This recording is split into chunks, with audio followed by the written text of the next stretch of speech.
Tollywood super star Mahesh Babu నటిస్తున్న ప్రతిష్టాత్మక 25వ cinema మహర్షి తర్వాత చేయబోయే సినిమాపై కొన్ని అనుమానాలు నెలకొంటున్న విషయం తెలిసిందే. సుకుమార్ దర్శకత్వంలో ఈ సినిమా ఉంటుందని ఎప్పుడో అనౌన్స్ చేసినప్పటికీ కథను పూర్తిగా రాసుకోలేకపోవడం కారణం కావచ్చు, డైరెక్టర్ కి హీరోకు మధ్య వచ్చిన క్రియేటివ్ కారణాలు కావచ్చు, ఓవరాల్ గా సినిమా ప్రాజెక్టు క్యాన్సిల్ అయిపోయిందని గత కొన్ని రోజులుగా వార్తలు రాగా, ఇప్పుడు అఫీషియల్ గా సుకుమార్ తన అప్కమింగ్ మూవీని అల్లు అర్జున్ తో కలిసి చేయబోతున్నానని అనౌన్స్ చేయడం, కొద్ది గంటలకే మహేష్ బాబు ఓపెన్ లెటర్ గా అసలు జరిగిన విషయాన్ని తెలియచేయడంతో అందరూ షాక్ అవుతున్నారు.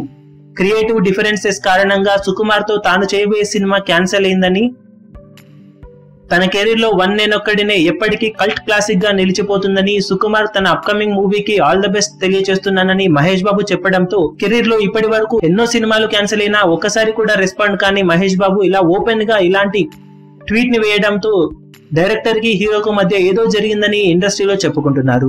ఏది ఏమైనప్పటికీ మహేష్ బాబుతో సుకుమార్ చేయబోయే సినిమా క్యాన్సిల్ అవ్వడంతో ఆ ప్లేస్ లో అనిల్ రావిపూడితో మహేష్ బాబు సినిమా ఉండటం కన్ఫర్మ్ అయిపోయింది. ఈ సినిమా త్వరలోనే రెగ్యులర్ షూటింగ్ జరుపుకుంటుందని, 2020 సంక్రాంతి కానుకగా ఈ సినిమా ప్రేక్షకుల ముందుకు రావడానికి ప్లాన్ చేస్తున్నారని, త్వరలోనే అఫీషియల్ అనౌన్స్మెంట్ వస్తుందని ఇండస్ట్రీలో టాక్ నడుస్తుంది. ఈ వీడియో మీకు నచ్చినట్లయితే లైక్ చేయండి, షేర్ చేయండి, ఛానల్ ను సబ్స్క్రైబ్ చేయడం మర్చిపోకండి. ఏ చిన్న అప్డేట్ ను మిస్ అవ్వకూడదు అనుకుంటే బెల్ ఐకాన్ ని ప్రెస్ చేయండి. లేటెస్ట్ సినిమా అప్డేట్స్ కోసం, బాక్సాఫీస్ కలెక్షన్స్ రిపోర్ట్స్ కోసం మా అఫీషియల్ యూట్యూబ్ ఛానల్ ను సబ్స్క్రైబ్ చేసుకోండి. ఏ చిన్న అప్డేట్ ను మిస్ అవ్వకూడదు అనుకుంటే బెల్ ఐకాన్ ని ప్రెస్ చేయండి.